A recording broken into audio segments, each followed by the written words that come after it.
Blimey. Ooh, this is one hell of a jam jar you got here. Warning.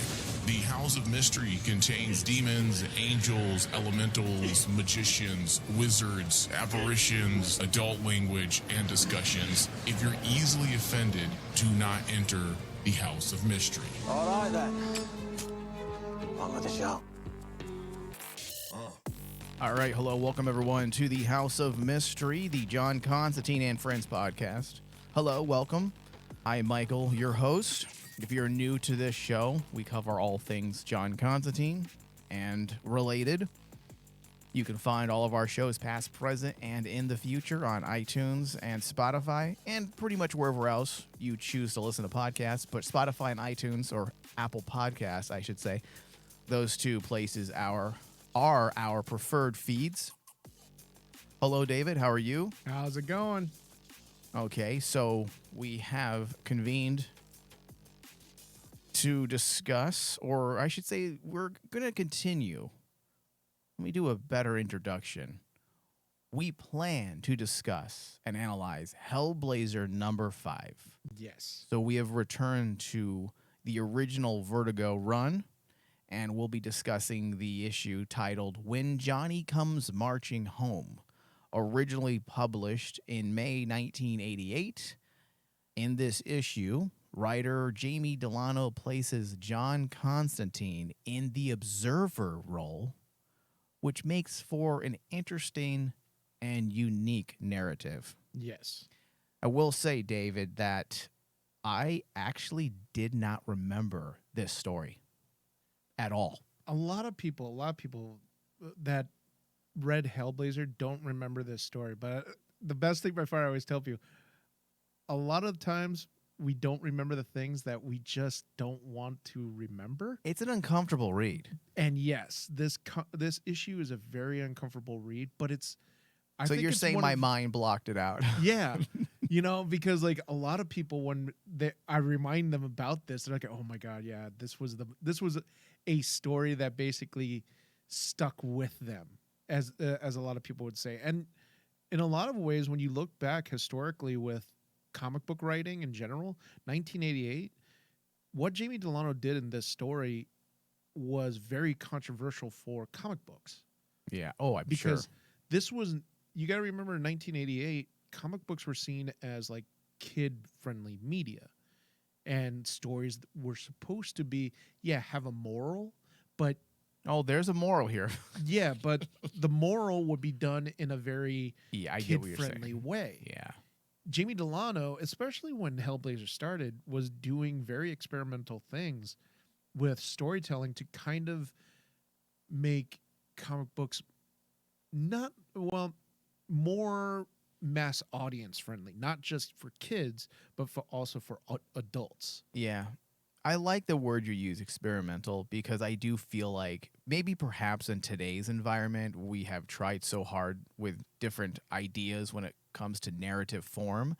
But early on, if you look at 1988, as you mentioned, most people are used to viewing comics at this specific time very differently as we view them today. Yeah. There's a more mature readership that follows comic books than, say, in the 80s. But Delano was experimenting with narrative form. The whole temporal ghosts and the parallel narratives was very creative and very different for comic books. Even for someone like myself, David, like I said, I didn't really remember this particular story, and I've read a lot of comic books. And even, 2023, Michael Flores here, reading this issue, I found this narrative very interesting, the way he chose to write this specific story. Mm-hmm. Delano plays with the evolving concept of an outside observer who becomes a witness to stringent and dangerous dogmatism. Yes. A theme that used the previous issue as a jumping off point with the Resurrection Crusades involvement, which by the end of the issue, we realize are becoming a serious threat. Oh yeah. They're becoming a almost background threat for Constantine, where Constantine now has to take full, responsibility of, okay, he has to take this case to figure out what the hell they're doing. Yeah, well, because isn't that the reason why he even got roped into this little Iowa farm town was because he was actually in America for Swamp Thing. Yes. I believe that was a little bit that was slipped in at some point. Yeah, in the very But he beginning. got drawn to this city because of, or this town because of the Resurrection Crusade. Yes, because like and it all started from the first small minor case he had, I think in issue 4 4 with his family. Yeah. yeah, where they're talking about it over in England, and suddenly he's here in America because the case leads him here, and it leads into a bigger scope than like this the very beginning with the Resurrection Crusaders in issue number 4. It was a personal story for Constantine. Correct. Yeah. This one, he gets to see like, okay, there's more than just my family being affected. The world is being affected. by The this. scope is much larger. The scope is much larger. Yeah. And the thing that I thought I loved about this story, going back and rereading it, is like Delano basically decides to show that grand scope by bringing in very, very questionable, topics in his story. I mean, normally a writer would say, I'm going to stick with one controversial topic. Questionable or difficult? Difficult. Let's say Yeah. difficult. But like difficult content, whether it is war, veterans, the story about veterans, the story about racism, you always would see a writer just tackle one thing. Here, he tackles multiple. He does, a little racism, does about a statement about war, a statement of how we treat veterans, rape toward the end. Well, dude, And it's like it's like, wow, he's really throwing everything at the wall, and it kind of works. but it's all coherent. It's coherent. It all cohesively gels together. Because as far as, thematic and narrative strategy goes, everything you were mentioning, Delano blends the elements of war, time displacement, which I thought was very creative, and metaphysical themes. And by doing so, ultimately he explores the consequences of war, guilt, and the interconnectedness of trauma, and those who would take advantage of those suffering from psychological impairments. And tying that to the zealots of religion, the idea of basically religious zealots destroying the world, essentially. Yeah, and you have the more overt theme, which is that, right, televangelism, Yep. but also the implications of war, specifically Vietnam, and the culture of war, which is something that a lot of people have written so much on now, because the Vietnam War to this day, there really isn't a war. It's the most unique war in modern history, the Vietnam War, for a lot of reasons. And I don't want to get into a discussion on the Vietnam War. However, we do need to wade into that territory a bit in order to fully analyze the culture of war that the Vietnam War created.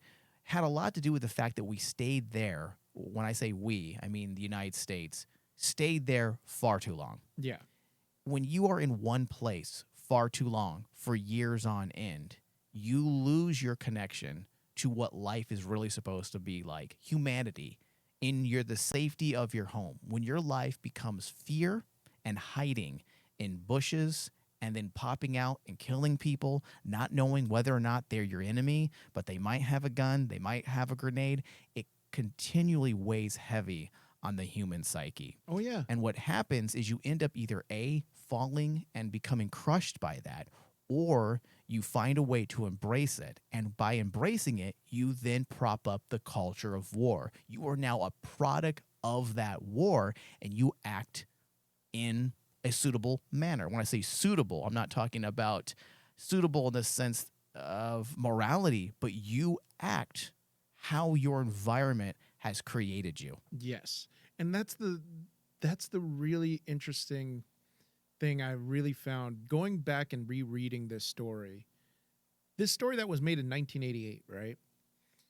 What Delano is saying here in this narrative could easily be transferred to today's world. And it's like, when you look at like how the idea of war takes away your own humanity.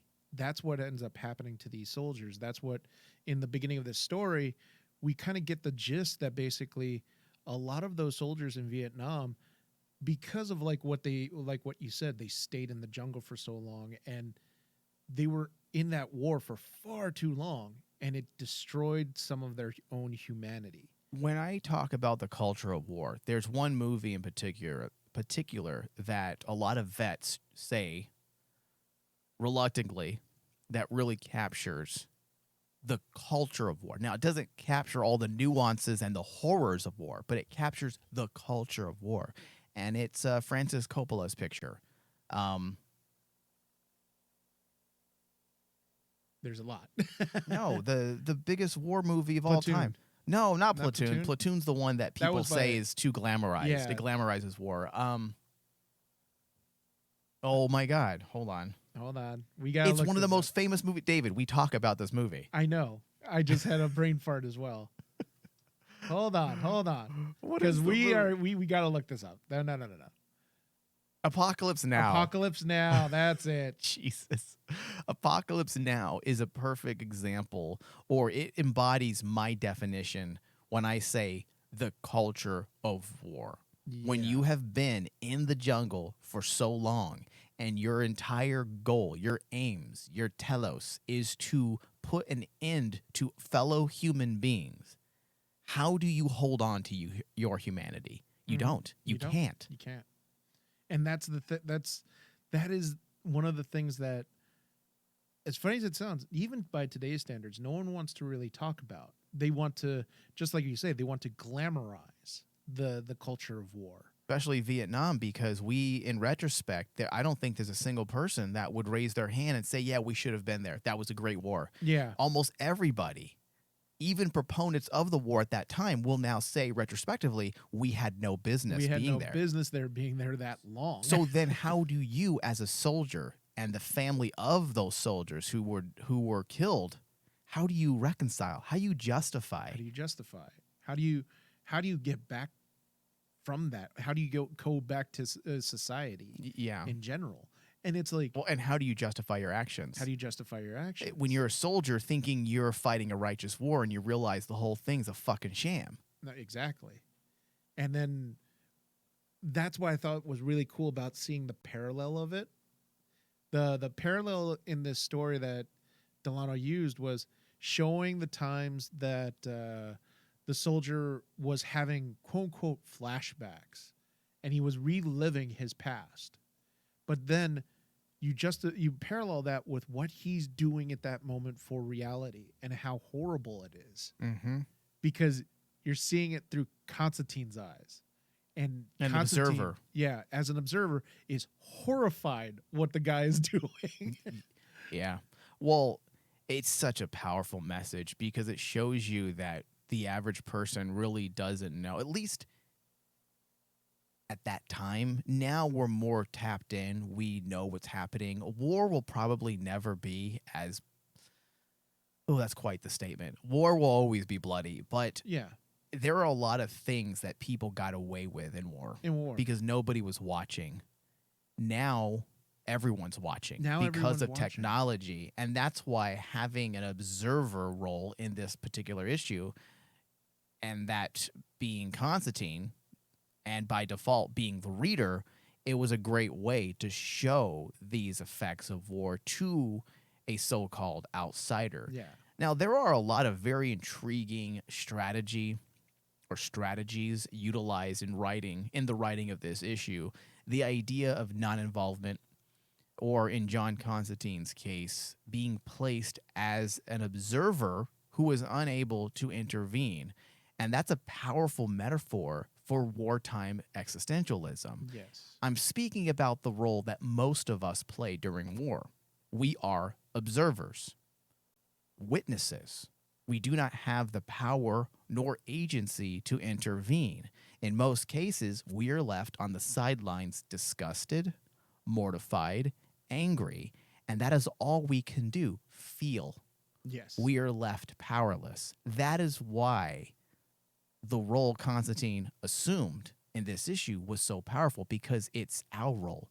Most of us are the observer. Yes. We see it, but we're powerless to intervene. Intervene. We don't have the most of us work a 9 to 5. We have mouths to feed. How do we intervene in the atrocities we see? We do not have that power.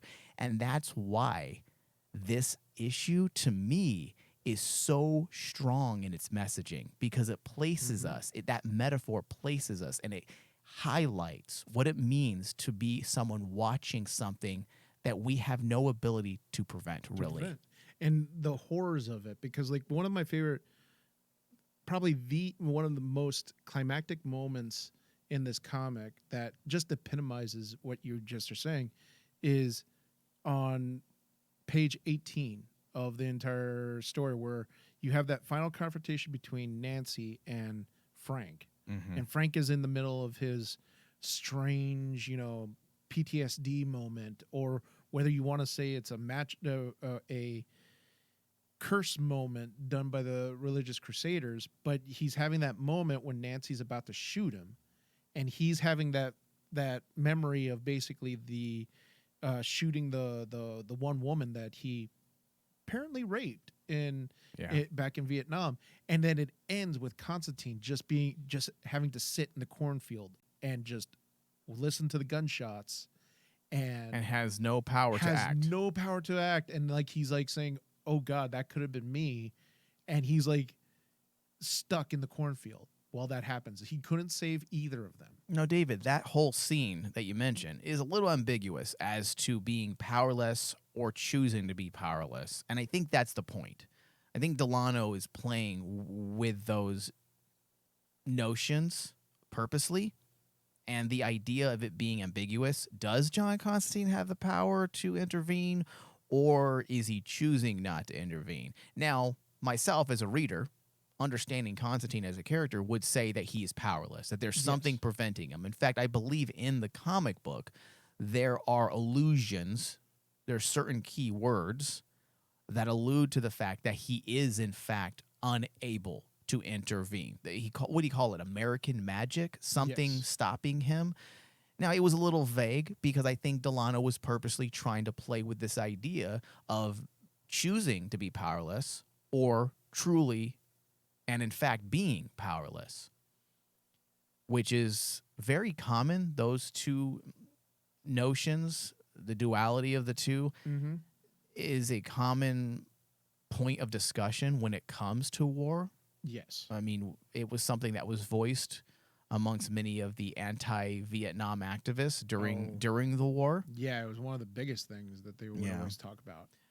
But there's more going on than that. Typically, as far as literature goes, stories that explore these types of themes with an observer who cannot or will not intervene or interfere often fall under the genre of metaphysical fiction or philosophical fiction, and they are often used to touch on concepts like determinism, free will, morality, and the nature of existence.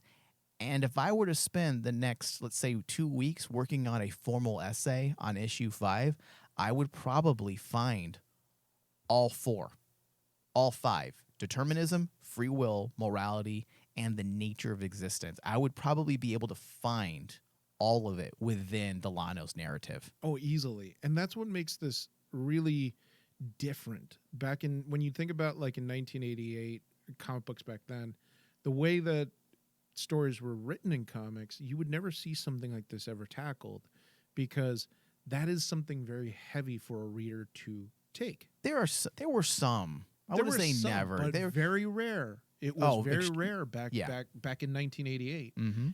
In today's standards, no. There's a lot of people that try to do this type of writing, but it's because of what writers like Delano, who are the earlier writers in comic books, they set the standard where it's basically, no, you can write stories like this for comics. There's a few cut from the same cloth. Gaiman was one, I believe, early on. Alan Moore was another. Alan Moore, who's the gentleman, or actually he's non-binary, I believe. the individual that did I always forget his name. Grant Morrison. Grant Morrison. Yeah. Or even Morrison. Like those writers brought like this new way of thinking around the 80s where it was comics should be more than just superhero comes in, saves the day, flies off into the sunset. Because that's what normally comic books were. Right.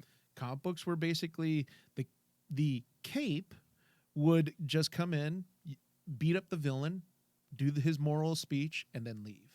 The comic and I'm sure there'll be plenty of comic readers out there that have very strong opinions against what I'm about to say, but through my study of comics,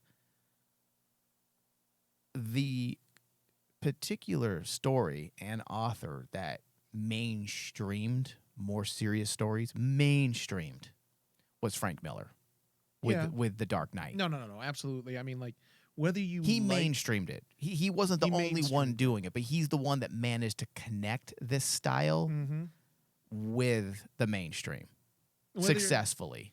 Whether you are a proponent of Frank Miller's or a fan of Frank Miller's, it's The Dark Knight, right? It's The Dark Knight. Yeah. And when you look at comic book history, for those that want to look into comic book history, can't deny that basically Frank Miller was the kind of like the touchstone. That's the touchstone moment for mass audiences, where that's a good way to put it. You have a writer literally cross the bridge of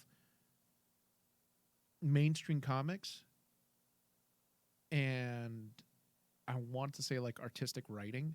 Yeah. Because if you look at Frank Miller's run during that time, more intellectual endeavors, yeah. Because like during that time, he releases Dark Knight, then he goes to Sin City, and Sin City itself brought in that whole genre of writing, like the writing we see in Hellblazer, film noir, detective type of storytelling. I'm a sucker for Sin City. Yeah, Sin City. I love Sin City. I love the way that Sin City is written. Yeah, and it's like, when you take a look at that, it's without these moments, without Miller's run, without Delano's run in Hellblazer, we don't have like the storytelling we have with a lot of writers today, like a Spurrier, like even you know, we might talk shit about him in other shows, even with like say like a Tom Taylor.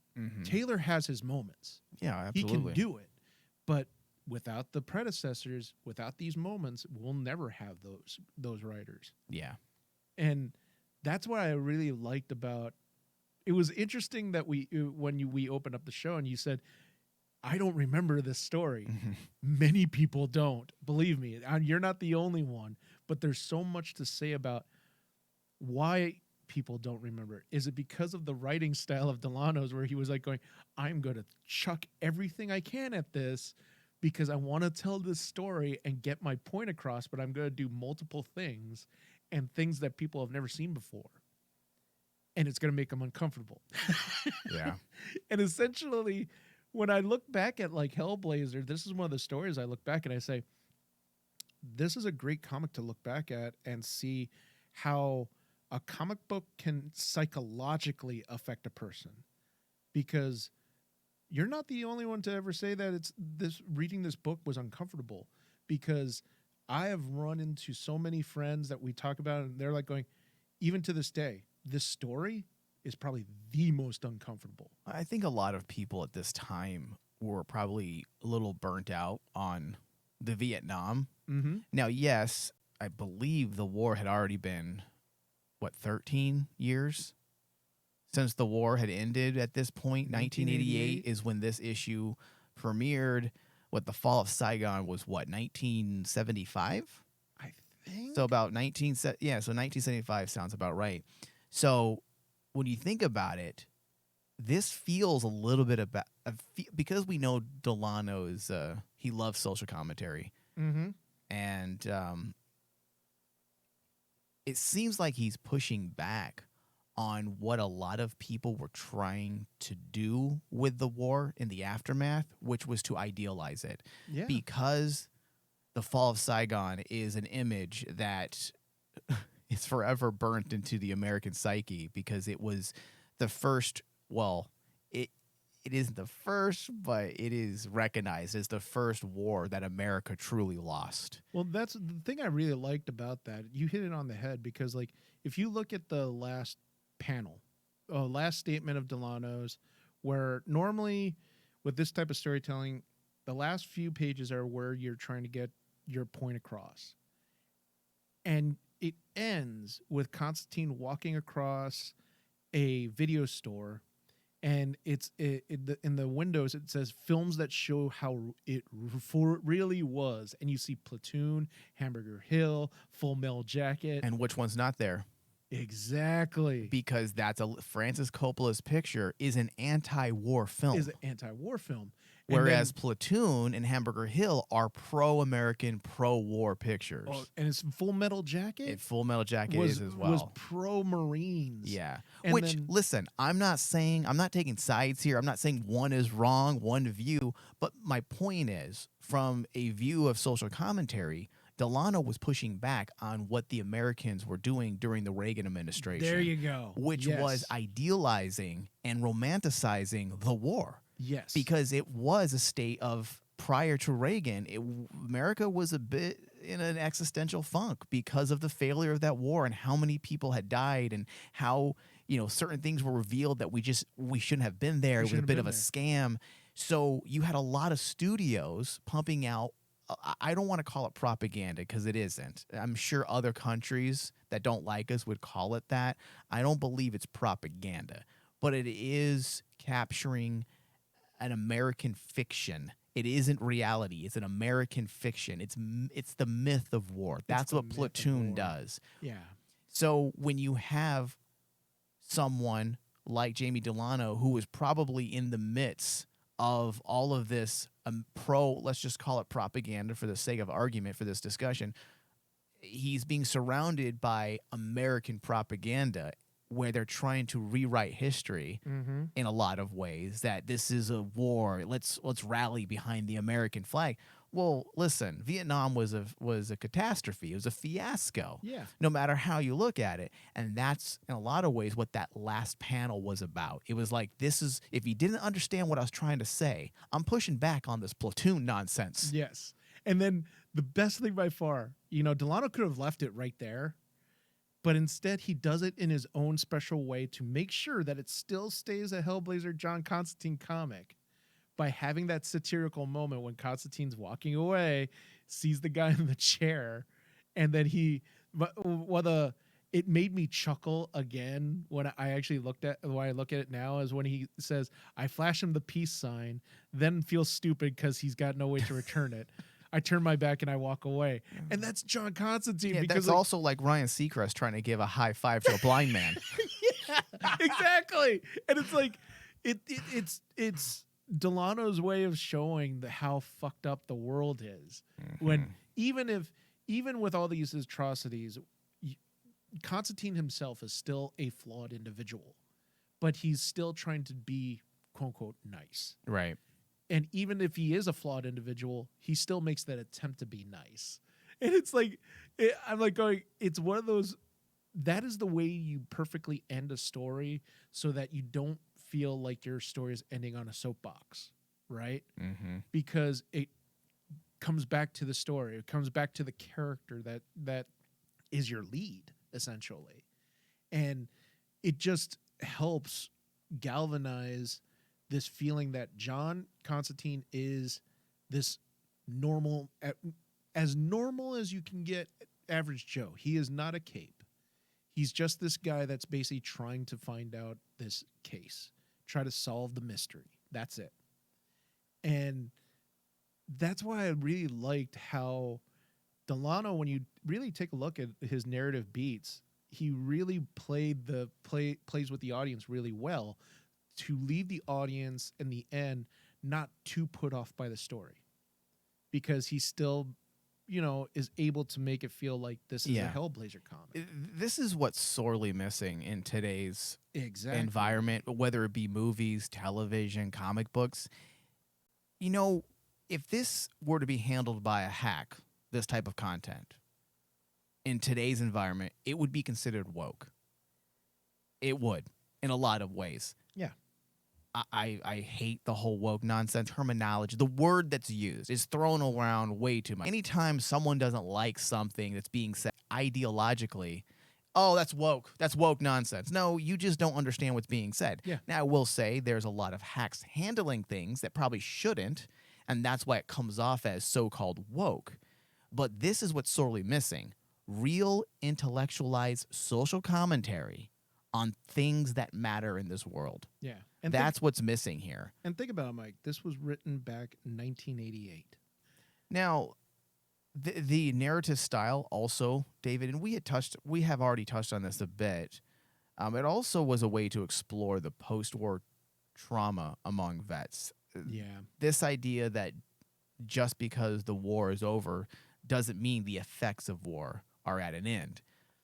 The temporal shenanigans with the Resurrection Crusade, praying for the return of the soldiers from Vietnam, and Frank Ross reliving the horrors he witnessed as well as the atrocities he committed was actually a very smart way for Delano to capture the notion that many of these returning soldiers never really return. Psychologically speaking, the trauma they experience keeps them firmly in the past, unable to move on. The war is never over. They are reliving it. That's why this temporal aspect, where you have this parallel narrative, where you have the power of prayer, bringing back the ghost soldiers, right? And you then merge the fact that Frank Ross is reliving his past, Yeah. that he has nightmares, and then it all merges together as one. I mean, it's essentially saying that this man has never come home. Yes. He's reliving his horrors. For him, he is still in the jungle. Yeah, and that's his curse. Yeah. You know, because he lost his humanity in the jungle, that's where his humanity stayed. And Yeah. he's forever trapped there. Yeah, it's becoming harder and harder to find people now that so much time has passed since the ending of the Vietnam War, to find individuals from that war. But growing up, because I was born in 1979, growing up, you know, when I used to go to church years ago, there were people that were trying to cope still from the Yeah. Vietnam War in the late 80s, and they refused to talk about it. Oh yeah, They don't want to talk about it because it's just too horrible. it's an ongoing truth if you were to actually study into a lot of war culture, especially, you know, like, I love war history. I love looking back at World War One, World War Two, doing a lot of that studying about human history. And one of the most interesting factors is, like, any soldier, it doesn't matter what generation or what war, they never want to talk about what they did in war. They never do. Even by today's standards, if you ask a lot of veterans that have come from the Middle East and stuff, and Desert Storm, they don't want to talk about it. It's very taboo to actually ask them, "Oh, what did you do there?" or "Is there something going on?" You never do that because it's a very taboo subject to broach onto someone. And I liked when I first read this story back. I remember back in 1988, around probably when I got into Hellblazer, it was probably in the early 90s. And I remember reading this story, and I basically took away from it, you know, the whole idea of the Vietnam War was terrible. And then as I got older, and now I reread this just probably about a month ago, just to cover for this show. It's interesting to me that basically looking back and seeing a lot of, like, the more, I want to say, mature elements come out more as it's aged. Like what you said. There's just things that you don't always pick up on. You don't pick up when you're on. younger, because you do need to know a little bit about history. Mm-hmm. You need to have read some literature to really understand what's being said. If I were to give this comic book to my kid, he's not going to really He's not going to understand know. it. He's going to, obviously there's certain things. If you have a brain, you can be able to put together a message, right? And what this trying to say. But you're not going to get all that nuance there because that comes with experience and and living. Is that what you're trying to say? Yeah. Yeah. Exactly. And basically, like, when you get to now that after I read it, it's amazing to me that basically the story of Frank parallels a lot of veterans that I know, where they've done things that they don't want to talk about, and nor do they. And when they have their what they call episodes or PTSD episodes, it is very reminiscent of like what Frank does, where he gets really quiet and he doesn't want to talk to. He almost like the veterans just lose themselves in that moment and they just disappear. And then I'm like looking at this story, I'm like going, how did Delano capture that back in 1988? He probably has someone that he knew closely. You'd think. Yeah, that was in the war, I'm sure. I'm sure if we were to do some research, we could figure that out. So we also had the intervention versus non-intervention that we had mentioned a few moments ago. But setting that aside, the ethical considerations, the psychological traumas, Delano was also placing the televangelists in his crosshairs. Yes. And rightly so. Rightly so. When analyzing Hellblazer stories, remembering or researching the context of the time, which is kind of what we were just saying a few moments ago, is vital to understanding much of the social commentary. Delano was taking shots at the manipulative actions of televangelists and the way they preyed and still prey on many of their followers.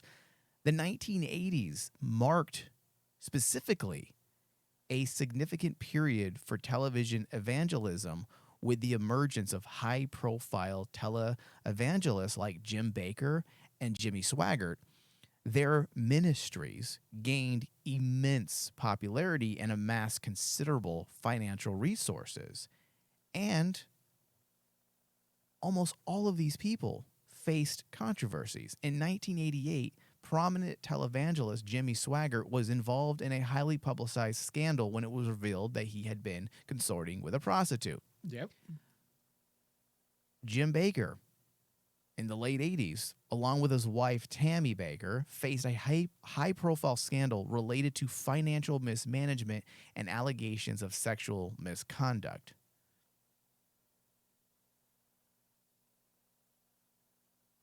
I mean, it's a field of predators in a lot of ways. It is. And it's one of those things that even by today's standards, you have to be careful what you say, because there are people out there that do follow evangelism. I feel sorry for them, and I'm not ashamed to say that. If you're listening to a guy on TV telling you to donate money, because by donating money, you will secure yourself an afterlife in heaven, yes, you probably need to quit reading from the fairy tale section of the library and probably start finding something to read in the reference section. Well, the scary thing too is like, that's not a denouncement or criticism of religion. I'm a proponent of religion. I think religion can give people a wonderful foundation in life that many of us no longer have. Like so I'm not against religion. I'm Yeah. against people who use religion to prey on believers. there you go. Yeah, that's the biggest thing, especially like when you take a look at the town that Constantine found himself in. They're not really bad people. They're people that have to cope with the fact that their loved ones are missing in action. They want their children to come home. They're right? real people dealing with real problems that have no answers. The problem was you have people like the religious crusaders who you could say like basically like evangelists during those times. That's exactly who they were modeled after. Yeah. That's why they were on TV asking for prayers and support. And they're preying on people's despair. You know, they were just simply preying on those people's weaknesses. Yeah. And that's what I agree with you. Religion can be a fantastic weapon. It could be a really great thing for community, but in the wrong hands, it could be flipped. Well, look at this guy, Kenneth. You want to talk about a recent period of time. This shit still happens. This shit still happens. Yeah. Just in 2015, you had Kenneth Copeland, I want to say, he's a televangelist, and he had acquired a Gulfstream private jet. Oh yeah, that's right. Do you That's right, remember yes. that? And the And- meme was, you need to give me money so God can give me a jet. Yes, and the controversy arose not only because of the substantial cost of the jet, but also because Copeland had defended his need for a private air travel, stating that flying commercial would expose him to demons and that he needed the private jet to better serve the Lord. and people fell for it, Mike. That's why I feel sorry for these people, because there's a bit of naivety there. You know, they don't have. I feel sorry for them a little bit, but also there's a certain amount of accountability, responsibility that you have to take as well. But it's just, these people are monsters. People like Kenneth Copeland and Baker and Swagger. The people that Delano was going after in this issue, they're monsters. They're monsters. They're monsters that prey on the weak. Yes. And prey on the loyalty of people. Yeah. And that's the most disgusting thing any human can do. And not to get overly preachy, the reason why it bothers me so much is because I do respect religion, and religion is so sacred and personal to a lot of people. And when you have individuals like these televangelists who prey on something as personal as someone's belief to only better themselves financially, I mean, if I believed in hell, there would be a very special place in hell for these people who are allegedly speakers of the Lord. Oh, yeah. Yeah. All right. So lastly, Constantine mentions he's in the States only to check on Swamp Thing. Which is awesome. So that may be a little preview that we're going to be seeing some Swamp Thing very soon, right? Yes. The art by John Ridgway is absolutely amazing. Is he alive, and is he still working? Do you know? John Ridgway?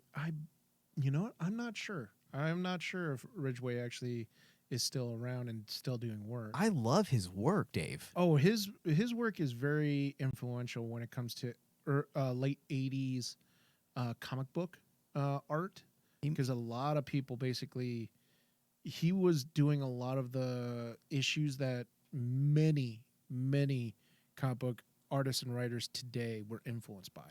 He's still alive, 83 years old. I do not believe he's working any longer, though. I mean, why would you? 80 years old? Come on, retire. Retire. Well, enjoy your life. Your watch is done. Your watch is done, sir. Yeah. So my final thoughts, David. I love the issue. I thought it was really good, very unique. Yeah. Even in today's environment now, David, after reading, decades of comic books, and you can pick up something from 1988 and you're like, wow, this is still unique. Yeah, it's still unique and relevant. Yeah.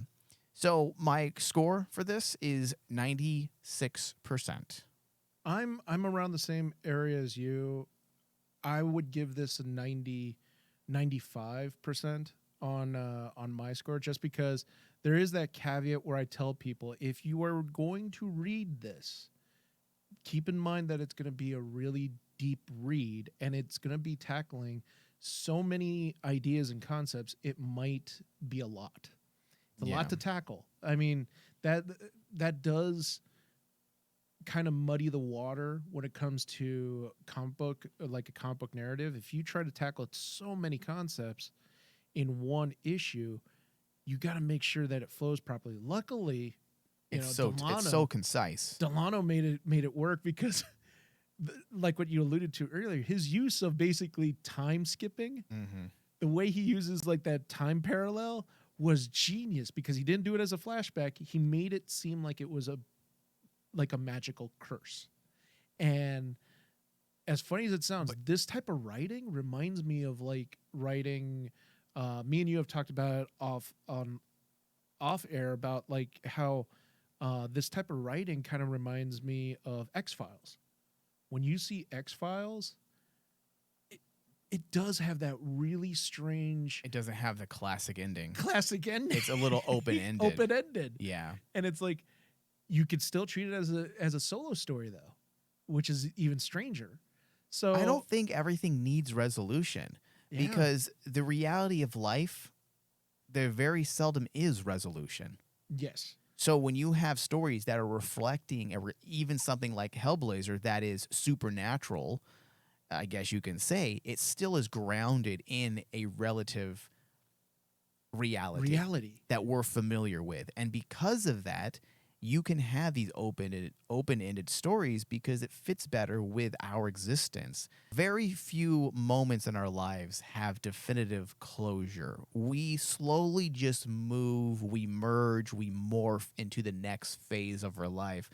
And there's a lot of loose ends Yes. that connect to this so-called new chapter in our life. So I have no problems with that as long as you're telling a story from beginning to end Beginning to with end. the appropriate beats. Yes. You can have resolution in a narrative sense without having a resolution when it comes to the open-ended necessities of an ongoing serialized comic story. Yeah. Yeah. All right. Well, I want to thank everyone for listening. Please, if you are new to this show, be sure to share this show when you see it pop up on X, I believe is what it's called now. Also, think. Facebook, Instagram. Be sure to pay attention, give our posts love and attention because it does help our show. Twitter's a bit dead nowadays, but I feel like we get the most personal interaction with people. It's not a lot, but we get the most in-depth interactions through DMs. I don't know why people don't like talking publicly. Are they ashamed of talking to us? Are they worried? I'm fine. Please keep slipping me DMs. But you can also talk to me publicly as well. That is okay. So thank you, David. Thank you.